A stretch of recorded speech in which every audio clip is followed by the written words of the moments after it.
us servants of the new covenant, நம்மை புது உடன்படிக்கையின் ஊழியக்காரராய் அதற்கு தகுதியுள்ளவர்களாய் மாற்றும்படிக்கு God has to take us through many experiences. அநேக அனுபவங்களுக்கூடாக தேவன் நம்மை எடுத்து செல்ல வேண்டியிருக்கிறது. Because only when we go through those experiences we begin to understand how to help other people. அந்த அனுபவங்களுக்கூடாக நாம் கடந்து செல்லும் பொழுது மட்டுமே மற்றவர்களுக்கு எப்படி உதவி செய்ய முடியும் என்பதை நாம் அறிந்தவர்களாய் மாறுகிறோம். For example, உதாரணமாக, supposing I have to go and comfort somebody who has lost their only son. அவளுக்கு இருக்கிறது ஒரே ஒரு மகன், அவனும் மரித்து விட்டான். அவரை போய் நான் ஆறுதல் படுத்த வேண்டும். Small boy, சின்ன பையன் died. மரித்து விட்டான். I can go and comfort them. I've got so many verses, I know more than you.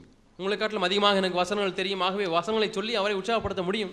But if you are a person who has already lost one son yourself, ஏற்கனவே உங்களுடைய வீட்டில் ஒரு பிள்ளை மரித்து விட்டதென்றால், you may not know as many verses as me. என்னை போல உங்களுக்கு அதிகமான வார்த்தைகள் வசனங்கள் தெரியாமல் இருக்கலாம்.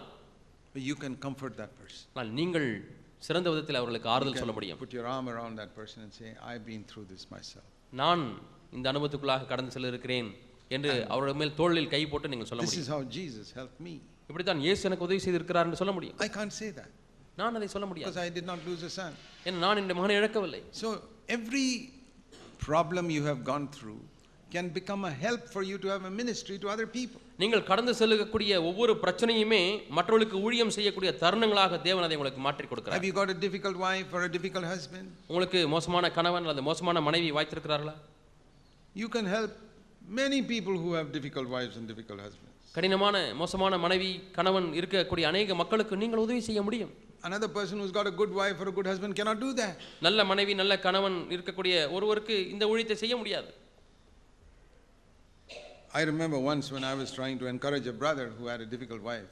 ஒரு முறை ஒரு சகோதரருக்கு கடினமான மனைவி இருந்தார்கள். அவர்களை உற்சாகப்படுத்த முடியாய் நான் போனேன். But he said, Brother Zach, you can't teach me. You got such a good wife, that's why you can preach like this. உங்களுக்கு நல்ல மனைவி இருக்கிறார்கள், ஆகவே நீங்கள் எல்லாம் எனக்கு உற்சாகப்படுத்த முடியாது என்று சொல்லிவிட்டார். What do I do? My mouth is shut then. என் வாய் அடைத்து போய்விட்டது, நான் என்ன சொல்ல முடியும்? But supposing you had a very difficult wife. ஆனால் உங்களுக்கு மிக மோசமான ஒரு மனைவி இருந்தால் He listened to you. நீங்கள் சொல்வதை அவர் கேட்பார். So don't think, oh, I wish my life was so perfect like that, brothers. ஐயோ, இந்த சகோதரனை போல எனக்கு ஒரு நல்ல வாழ்க்கை இருந்தால் நலமா இருக்கும் என்றெல்லாம் நீங்கள் ஆசைப்பட வேண்டாம். That brother cannot have a ministry which you can have. உங்களுக்கு இருக்கக்கூடிய ஊழியம் அந்த சகோதரன் இருக்க முடியாது. So all that we go through ஆகவே நாம் கடந்து செல்கிற ஒவ்வொரு காரியங்களும் is to prepare us for a ministry to other people. மற்றவர்களுக்கு நாம் செய்யக்கூடிய ஊழியத்திற்காக நம்மை ஆயத்தப்படுத்துகிறது. I remember when I had a court case against me for 10 years. 10 ஆண்டுகளாக எனக்கு விரோதமாக வழக்கு மன்றத்திலே வழக்கு போட்டார்கள். It's part of my education. அதனுடைய படிப்பினின் ஒரு பகுதி. Help other people who go through that. இந்த அனுபவத்துக்குள்ளாக கடந்து செல்கிறவர்களுக்கு உதவி செய்ய முடியாது. Everything we go through is to teach us something to help other people. நாம் கடந்து செல்லக்கூடிய ஒவ்வொரு அனுபவங்களுமே மற்றவர்களுக்கு ஊழியம் செய்யும்படியாக நமக்கு ஒரு படிப்பினை. You see 2 Corinthians chapter 1. 2 கொரிந்தியர் 1ஆம் அதிகாரத்தை பாருங்கள். This is one of the many titles of God is mentioned here as the God of all comfort. சகல ஆறுதலின் தேவன் என்று தேவனுக்கு பெயர் கொடுக்கப்பட்டிருக்கிறது. God of all comfort. சகலவிதமான ஆறுதலின் தேவன். And what does he do? அவர் என்ன செய்கிறார்? He comforts us in all our trials. நம்முடைய எல்லா உபத்திரவங்களிலேயும் அவர் நமக்கு ஆறுதல் செய்கிறார். So do God's people have afflictions? தேவனுடைய பிள்ளைகளுக்கு உபத்திரவம் வருமா? Yeah. ஆம். He doesn't say you won't have any affliction. உபத்திரமே வராது என்று சொல்லவில்லை. He said in the world you'll have tribulation only. இந்த உலகத்திலே உங்களுக்கு உபத்திரவம் உண்டு. But he comforts us in all our afflictions. ஆனால் நம்முடைய எல்லா உபத்திரவங்களிலேயும் அவர் நமக்கு ஆறுதல் செய்கிறார். So when you have a trouble, உங்களுக்கு ஒரு பிரச்சனை ஏற்படுமானால் God will comfort you. தேவன் உங்களுக்கு ஆறுதல் செய்வார். Why does he comfort you? ஏன் உங்களுக்கு ஆறுதல் கொடுக்கிறார்? So that you can comfort others who are also going through trouble. இந்த உபத்திரத்தில் அகப்படுகிறவர்களுக்கு நீங்கள் ஆறுதல் செய்ய திராணி உள்ளவர்களாய் உங்களை மாற்ற முடியாது. What comfort will you give them? உங்களுக்கு என்ன ஆறுதல்? them அவர்களுக்கு என்ன ஆறுதல்? Verse 4. 4ஆம் வசனம். The same comfort which God gave you. தேவன் உங்களுக்கு கொடுத்த அதே ஆறுதலை அவர்களுக்கு கொடுக்க முடியாது. Have you read that verse? இந்த வசனத்தை வாசித்தீர்களா? That the God of all comfort சகலவித ஆறுதலின் தேவன் comforts you in your trouble. உங்களுடைய உபத்திரங்களிலே உங்களுக்கு ஆறுதல் செய்கிறார். So that you can comfort others with the same comfort which God comforted you. தேவன் உங்களுக்கு கொடுத்த அதே ஆறுதல் மூலமாக அவர்களுக்கு நீங்கள் ஆறுதல் சொல்லும்படியாக அவர் உங்களுக்கு ஆறுதல் படுத்தியிருக்கிறார். So supposing you went through life without any trouble. வாழ்க்கையில எந்த பிரச்சனையுமே இல்லை, நீங்கள் வாழ்க்கையை வாழ்ந்து கொண்டிருக்கிறீர்கள், சுமூகமான ஒரு வாழ்க்கை. You will have no ministry to anybody. யாருக்கும் எந்த ஊழியமே உங்களுக்கு இருக்காது. Supposing Peter came home one day from the sea. கடலிலே இருந்து பேதுரு ஒரு நாள் வேலையை முடித்து விட்டு வீட்டுக்கு And his வருகிறார். children say, அவளை பிள்ளைகள் how அப்பாவை பார்த்து is it, சொல்கிறார், Daddy, you went with Jesus today? அப்பா இயேசுவோடு நீங்க கடலுக்கு போனீங்களே, எப்படி உங்களுடைய பிரயாணம் இருந்தது? He said, everything was smooth, the boat went safely to the other side, we came home. எல்லாம் சுமூகமாக இருந்தது, படகு பாதுகாப்பாக அந்த பக்கம் போனது, பாதுகாப்பாக வந்து விட்டது, நாங்கள் வந்து விட்டோம். Oh, Daddy, that's so boring. Nothing happened. என்னப்பா போர் அடிக்குது கதை, வேற எதுவும் நடக்கவே இல்லையா? But he says, ஆனால் அவர் சொல்லுகிறார், oh, there was such a storm. திடீர்னு பெரிய புயல் வந்து விட்டது, We were all drowning. நாங்கள் எல்லாரும் முழுகி And கொண்டிருந்தோம். we thought it was a ghost. Jesus was walking. அங்கே பார்த்தால் நாங்கள் ஆவி என்று பயந்து விட்டோம். இயேசு நடந்து வந்தார். And he told me I came out. அவர் என்னை வெளியே வான்னு சொன்னார், நான் வெளியே நடந்து I வந்தேன். walked on the water. நானும் தண்ணீரிலே நடந்தேன். Those children will say, Dad, tell us more. What else happened? இன்னும் சொல்லுங்கப்பா, என்ன நடந்தது என்று ஆச்சரியமாய் கேட்பார்கள். So, it's good that God takes us through storms and trials and difficulties. ஆகவே புயலுக்குள்ளாக, கஷ்டங்களுக்குள்ளாக, உபத்திரவங்களுக்குள்ளாக தேவன் நம்மை எடுத்துச் செல்வது நல்லது. We have a testimony to encourage other people, even our children. நம்முடைய பிள்ளைகளையும் மற்றவர்களையும் உற்சாகப்படுத்தும்படியாக நாம் சொல்வதற்கு ஒரு சாட்சி இருக்கிறதே. God gives us comfort so that we can comfort others. மற்றவர்களுக்கு நாம் ஆறுதல் செய்யும்படியாக, உற்சாகப்படுத்தும்படியாக தேவன் நம்மை ஆறுதல் செய்கிறார். For example, you meet somebody who's got a lot of financial difficulties. அதிக பண நெருக்கடியிலே வாழ்ந்து கொண்டிருக்கிற ஒருவரை நீங்கள் சந்திக்கிறீர்கள். Supposing you never had financial difficulty in your whole life. உங்களுடைய வாழ்க்கை முழுவதுமாக பொருளாதார பண நெருக்கடியே வந்ததே இல்லை. What comfort can you give them? அவர்களுக்கு என்ன ஆறுதல் சொல்ல முடியும்? You can give them some verses. சில வசனங்களை சொல்லலாம். But you can't give any comfort to them because you never had any financial difficulty in your whole life. உங்களுடைய வாழ்க்கை முழுவதுமாக பண நெருக்கடி என்ற ஒன்று சந்தித்ததே இல்லை. ஆகவே நீங்கள் அவர்களுக்கு எந்த ஒரு ஆறுதலையும் சொல்ல முடியாது. God has taken me through financial difficulty. தேவன் என்னை பண நெருக்கடிக்குள்ளாக எடுத்து He has taken me சென்றிருக்கிறார். through sickness. வியாதிக்குள்ளாக எடுத்து I சென்றிருக்கிறார். was so sick with asthma when I first went to Bangalore. நான் முதல் முறையாக பெங்களூருக்கு சென்றபொழுது ஆஸ்மா வியாதினால் அவ்வளவு I could not கஷ்டப்பட்டேன். sleep at night. I was sitting, pumping my mouth and breathing. நான் இரவிலே தூங்க முடியாது, உட்கார்ந்து கொண்டே மூச்சு மேலும் கீழுமா இழுத்துக்கொண்டே இருப்பேன். But God healed me. ஆனால் தேவன் சுகப்படுத்தினார். I have something to tell people. நான் இப்பொழுது ஜனங்களுக்கு சொல்வதற்கு ஒன்று இருக்கிறது. God took care of me in my financial difficulties. என்னுடைய பொருளாதார நெருக்கடியிலே தேவன் பாதுகாத்தார். We struggled to educate our children. God took care of that. பிள்ளைகளை படிக்க வைப்பதிலே போராடினோம், தேவன் அதில் உதவி செய்தார். Other people had no problems. They had plenty of money perhaps. மற்றவர்களுக்கு நிறைய பணம் இருந்தது, பிரச்சனையே இல்லை. We must go through trial if we want to comfort other people. மற்றவர்களுக்கு நாம் ஆறுதல் செய்ய வேண்டுமானால் நாம் அந்த உபத்திரவங்களுக்குள்ளாக கடந்து செல்ல வேண்டும். And if you leave it to God, he will arrange your life like that you get trained to have a ministry to other people. தேவனிடத்திலே உங்களை முழுமையாய் விட்டு கொடுத்து விட்டால் தேவன் உங்களுக்கென்று எல்லா காரியங்களையும் பயிற்சி கொடுக்கும்படியாக ஆயத்தப்படுத்துவார், ஒழுங்குபடுத்துவார், திட்டம் பண்ணுவார். I never prayed in my life that I should have financial difficulty. எனக்கு பொழுது பண நெருக்கடி வேண்டும் என்று சொல்லி நான் ஒரு காலம் I தேவனிடத்தில் never கேட்கவில்லை. prayed that I should have asthma. எனக்கு ஆஸ்மா வியாதி வேண்டும் என்று தேவனிடத்தில் கேட்கவில்லை. God gave me these things without my asking. நான் கேட்காமலேயே தேவன் இவைகளை கொடுத்தார். And took me through the storm. இந்த புயலுக்குள்ளாக தேவன் என்னை எடுத்துச் And சென்றார். showed me how Jesus can still the storm. இயேசு எப்படி கடலை அதட்ட முடியும், அமைதியாக்க முடியும் என்பதை காண்பித்தார். And taught me how to help other people who are also facing the storm. இதே புயலை சந்திக்கக்கூடிய மற்றவர்களுக்கு எப்படி உதவி செய்ய முடியும் என்பதை கற்றுக் கொடுத்தார். So don't ever get discouraged when you go through a trial. ஆகவே ஒரு உபத்திரவத்துக்குள்ளாக கடந்து செல்லும் பொழுது அதிரியப்பட்டு விட வேண்டாம். That is how God is going to make you a servant of the new covenant. இப்படித்தான் தேவன் உங்களை புது உடன்படிக்கையின் ஊழியக்காரராக மாற்றுவார். And the stronger the trial, எந்த அளவுக்கு கடினமாக உபத்திரவங்கள் இருக்கிறதோ the greater the comfort will be. அந்த அளவுக்கு அதிகமாக ஆறுதலும் பெருகும். See, the apostle Paul says in 2 Corinthians 12, 2 கொரிந்தியர் 12ஆம் அதிகாரத்தில் அப்போஸ்தலன் பவுல் சொல்கிறார், he had a thing called a thorn in the flesh. அவருக்கு மாம்சத்திலே முள் என்று சொல்லக்கூடிய ஒரு காரியம் இருந்தது. And he called it in verse 7 a messenger of Satan. சாத்தானுடைய தூதன் என்று அதை பவுல் அழைத்தார். I don't know what it was. அது என்ன என்று எனக்கு தெரியாது. It's probably a sickness. ஒரு வியாதியாக இருந்திருக்கலாம். But some type of messenger of Satan troubling him. ஏதோ ஒரு விதமான சாத்தானுடைய தூதன் இவருக்கு கஷ்டத்தை கொடுத்து கொண்டே இருந்தான். And he said, Lord, this is a messenger of Satan. This is not your messenger. Get rid of it. ஆண்டவரே, இது உம்முடைய தூதன் அல்ல, இது சாத்தானுடைய தூதன், இதை விட்டு விரட்டும் ஆண்டவரே. I mean, you may have something which really looks like what the devil sent. உங்களுக்கு ஒருவேளை உண்மையாலுமே பிசாசு அனுப்பினது போலவே ஒரு சூழ்நிலை ஏற்படலாம். And it says this messenger of Satan kept on buffeting him. இந்த சாத்தானுடைய தூதன் குட்டிக் கொண்டே இருந்தான். You may have something like that in your life. உங்களுடைய வாழ்க்கையில் அது போல ஒன்று இருந்திருக்கலாம். You pray and it doesn't seem to go.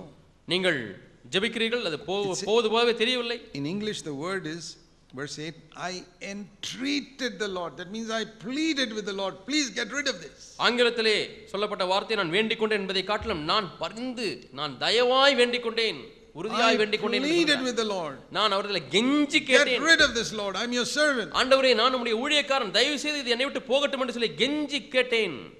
God said no. ஆண்டவர் இல்லை என்று சொல்லிவிட்டார். I'll give you something else. நான் அதற்கு மாறாக வேறு ஒன்றை கொடுக்கிறேன். I'll give you my grace. என்ற கிருபையை நான் உனக்கு கொடுக்கிறேன். And so when he realized that through this trial he can get grace, இந்த உபத்திரவங்களுக்குள்ளாக கடந்து செல்லும் பொழுது கிருபை கிடைக்கிறது என்பதை உணர்ந்த உடனே he said, praise the Lord. கர்த்தருக்கு ஸ்தோத்திரம் என்று Thank சொன்னார். you for this trial. ஆண்டவரே, இந்த உபத்திரவங்களுக்காக Because நன்றி. now I'm going to experience your grace in a way I will not experience if I don't have this trial. இந்த உபத்திரவம் எனக்கு இல்லாதிருந்தால் நான் பெற்றுக்கொள்ளாத ஒரு கிருபை இப்பொழுது இந்த உபத்திரவங்களுக்குள்ளாக நான் பெற்றுக்கொள்கிறேன் என்று சொன்னார். So what is he saying? என்ன சொல்கிறார்? Can you say verse 10? 10ஆம் வசனத்தை நீங்கள் சொல்ல முடியுமா? 2 Corinthians 12:10. 2 கொரிந்தியர் 12:10. If you can really say this, உண்மையாலுமே நீங்கள் இதை சொல்ல முடியுமானால் you can be a servant of the new covenant. நீங்கள் புது உடன்படிக்கையின் ஊழியக்காரராய் இருக்க முடியும். I am well content with weakness. நான் பலவீனங்களிலே நான் பிரியப்படுகிறேன். Have you got weakness in your body? உங்கள் சரீரத்தில் பலவீனம் காணப்படுகிறதா? And you pray and pray and pray and the Lord does not remove it? ஜெபித்து ஜெபித்து ஜெபித்து பார்க்கிறீர்கள், தேவன் அதை நீக்கவில்லை. Have you got a mental weakness? உங்களுக்கு மனதிலே பலவீனம் இருக்கிறதா? Emotional weakness? I don't care what weakness. அது என்ன பலவீனமா இருந்தாலும் சரி, உணர்ச்சியிலே பலவீனம் இருக்கிறதா, எந்த இதுவா இருந்தாலும் சரி, we must pray. நாம் ஜெபிக்க வேண்டும். Lord, remove it. ஆண்டவரே, இதை நீக்கி போடும். But after much prayer he doesn't remove it. ஆனால் அதிக ஜெபத்துக்கு பிறகு அது போகவில்லை. And he says, don't worry, my grace is enough for you. கவலைப்படாதே, என்னுடைய கிருபை உனக்கு போதும். And you say, okay, then I'm happy with this weakness. சரி, அப்பொழுது நான் இந்த பலவீனத்திலே சந்தோஷமா இருக்கிறேன். Or இல்லை insults.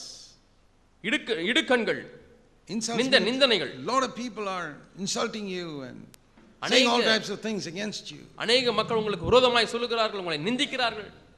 I'm happy. நான் சந்தோஷமா இருக்கிறேன். How many believers can say I'm happy that so many people are insulting me? நிறைய பேர் என்னை நிந்திக்கிற அப்படினாலே நான் சந்தோஷமா இருக்கிறேன் என்று எத்தனை விசுவாசிகள் சொல்ல முடியும்? Most people can't say that. அநேகர் அதை செய்ய முடியாது, சொல்ல முடியாது. Complain, oh brother, so many people are insulting me, what shall I do? என்ன பிரதர், எவ்வளவு பேர் எவ்வளவு தப்பாலாம் என்னை பத்தி பேசுறாங்க, என்னதான் செய்கிறது? I said, do what Paul did, be happy. Pavul என்ன சொன்னார், என்ன செய்தார் அதை செய்யுங்கள், சந்தோஷமா இருங்கள். God will give you grace. தேவன் உங்களுக்கு கிருபை தருவார். I am content with distresses. இடுக்கண்களிலே, நெருக்கங்களிலே நான் பிரியமா இருக்கிறேன். Are you in difficult circumstances? கடினமான சூழ்நிலைகள், financial distress, பண நெருக்கடி, physical distress, சரீர பிரகாரமான நெருக்கடி. And he also had persecutions which none of us have. நம்மிலே யாருக்குமே இல்லாத துன்பங்கள் அவருக்கு வந்தது. He was put in jail and all that. அவர் சிறைச்சாலையில் எல்லாம் போடப்பட்டார். With many difficulties. அநேக இடுக்கண்கள். For Christ's sake. கிறிஸ்துவின் நிமித்தமாய். Christ's sake means what? கிறிஸ்துவின் நிமித்தம் என்று சொன்னால் என்ன? The Lord wants me to have a ministry to other people in the body. கிறிஸ்துவின் சரீரமாகிய சபையிலே மற்றவர்களுக்கு நான் செய்ய வேண்டிய ஊழியத்தை நான் கொள்ளும்படியாய் தேவன் விரும்புகிறார். You know why God has placed us on this earth? தேவன் நம்மை ஏன் இந்த பூமியில வைத்திருக்கிறார் தெரியுமா? So that we can serve other people. நாம் மற்றவர்களுக்கு பணிவிடை செய்யும்படியாக. There was a great man of God who said this. ஒரு பெரிய தேவ மனிதர் இதை சொன்னார். This earth belongs to God. இந்த பூமி கர்த்தருக்கு சொந்தம். But he doesn't charge us any rent for living here. ஆனால் இந்த பூமியிலே வாழ்வதற்கு நமக்கு அவர் வாடகையை வாங்குவதில்லை. So what is the rent I have to pay to God? இப்பொழுது நான் தேவனுக்கு செலுத்த வேண்டிய வாடகை என்ன? That man said. அந்த மனிதர் சொன்னார். The rent is அந்த வாடகை to serve other people in this world. இந்த உலகத்தில் உள்ள மற்ற மக்களுக்கு ஊழியம் செய்வது. So when you serve other people, மற்றவர்களுக்கு நீங்கள் ஊழியம் செய்யும் பொழுது, that is the rent you pay to God for allowing you to live on this earth free. இந்த பூமியிலே உங்களை இலவசமாய் வாழ அனுமதித்திருக்கிறாரே அந்த தேவனுக்கு நீங்கள் செலுத்தக்கூடிய வாடகை பணம் தான் மற்றவர்களுக்கு செய்கிற ஊழியம். Living on this earth, God has given us so many things. ஏதோ இந்த பூமியிலே நாம் வாழ்கிறோம் என்று மட்டுமல்ல, எவ்வளவோ காரியங்களை தேவன் நமக்கு கொடுத்திருக்கிறார். You know how little children are. சின்ன பிள்ளைகள் எப்படி இருக்கிறார்கள் தெரியுமா? Whatever they may have, they are always thinking of the things which they haven't got. பிள்ளைகளுக்கு என்ன கையில வைத்திருந்தாலும் தங்களுக்கு என்ன இல்லையோ அதை தான் எண்ணுவார்கள், எண்ணிக்கொண்டே இருப்பார்கள். I read a little statement once. ஒரு முறை ஒரு சிறு வாசகத்தை நான் வாசித்தேன். Of a boy who said, ஒரு பையன் இப்படி சொன்னான். I complained because my parents did not give me new shoes. புது ஷூ எங்க அப்பா வாங்கி தரல என்று சொல்லி நான் புகார் பண்ணினேன். Till one day I saw a boy without any feet. எதுவரை என்று சொன்னால் கால்களே இல்லாத ஒரு பையனை பார்க்கும் வரைக்கும். When I saw a boy without any feet, ஒரு பையனுக்கு கால்களே இல்லை, அவனை பார்த்த உடனே then I said, Lord, I don't want new shoes. Thank you for the feet you've given me. ஆண்டவரே, புது ஷூ எல்லாம் எனக்கு வேண்டாம், எனக்கு கொடுத்த கால்களுக்காக உமக்கு நன்றி. We cannot teach our children to be thankful if the parents themselves are not thankful for what God has given us. பெற்றோர்களே தேவன் தங்களுக்கு கொடுத்த காரியங்களுக்கு நன்றி இல்லாதவர்களாக இருக்கும் பொழுது பிள்ளைகளுக்கு எப்படி நன்றியா இருப்பதை கற்றுக் கொடுக்க One of முடியும்? the most important things we have to learn is to be thankful. நாம் கற்றுக்கொள்ள வேண்டிய மிக முக்கியமான காரியம் என்னவென்றால் நன்றி உள்ளவர்களாக இருக்க கற்றுக்கொள்ள If you வேண்டும். want to progress in this year, இந்த வருஷத்திலே நீங்கள் முன்னேற வேண்டுமா? just start thanking God for the many things you have. உங்களுக்கு இருக்கக்கூடிய அநேக காரியங்களுக்காக தேவனுக்கு நன்றி செலுத்த ஆரம்பியுங்கள். You know, recently we had a conference in Bangalore. சமீபத்திலே பெங்களூரிலே கான்ஃபரன்ஸ் நடந்தது. Many people had stomach upset. அநேகருக்கு வயிறு கோளாறு ஏற்பட்டது. Then we began to thank God, Lord, for 34 years you never gave us stomach upset. Thank you so much. அப்பொழுது நாங்கள் தேவனுக்கு நன்றி செலுத்த ஆரம்பித்தோம். ஆண்டவரே 34 ஆண்டுகளாக கான்ஃபரன்ஸ் நடந்தது, அதில் யாருக்கும் வயிறு கோளாறு வரவே இல்லை. அதுக்கு நாங்கள் நன்றி இல்லாதவர்களாக இருந்து விட்டோம். நன்றி செலுத்துகிறோம் ஆண்டவரே. Took that for granted. நாங்கள் அதை ஏனோதானோ என்று எடுத்துக்கொண்டோம். But when we got the stomach upset, then we thought of all the 30 years there was no problem. எங்களுக்கு வயிற்று கோளாறு ஏற்பட்ட பிறகு நாங்கள் திரும்பி பார்க்கிறோம் 34 ஆண்டுகள் 33 ஆண்டுகள் வயிற்று கோளாறு இல்லாமல் இருந்ததே. You know how many times this heart is beating inside our heart, inside our body in one day? Hundreds of times. ஒரு நாளிலே இந்த சரீரத்துக்குள்ளாய் புதைந்து கிடக்கக்கூடிய அந்த இருதயம் எத்தனை முறை அடித்துக்கொண்டே இருக்கிறது தெரியுமா? But nobody thinks about it. நூற்றுக்கணக்கான Till they get a heart attack, then they begin to think about the heart. Heart attack வந்தாதான் இருதயத்தை பற்றியே எண்ணுகிறார்கள். அதுவரை இருதயத்தை பற்றி நினைப்பதே இல்லை. There's so many things we have to thank God for. தேவனுக்கென்று நாம் நன்றி செலுத்துவதற்கு அநேக காரியங்கள் இருக்கிறது. We need to teach our children also. Thank God for what you have. Don't think of what you don't have. பிள்ளைகளை பார்த்து நாம் சொல்லிக் கொடுக்க வேண்டும். உனக்கு என்ன இல்லையோ அதை பற்றி என்ன இருக்கிறதோ அதற்காக தேவனுக்கு நன்றி செலுத்து. You'll become a really spiritual person. அப்படியானால் நீ உண்மையாலுமே ஒரு ஆவிக்குரிய நபராய் மாறுவாய். Paul says, I'm content with insult, distress, anything. நெருக்கங்கள், இடுக்கண்கள், துன்பங்கள் எல்லாவற்றிலேயும் நான் பிரியமாய் இருக்கிறேன் என்று பவுல் சொல்கிறார். I can experience God's strength in my weakness. என்னுடைய பலவீனத்திலே தேவனுடைய பலத்தை நான் அனுபவிக்க முடியும். God comforts us in our affliction so that we have a ministry to other people. மற்றவர்களுக்கு நாம் ஒரு ஊழியத்தை செய்யும்படியாக நம்முடைய உபத்திரவங்களிலே தேவன் நமக்கு ஆறுதல் படுத்துகிறார்.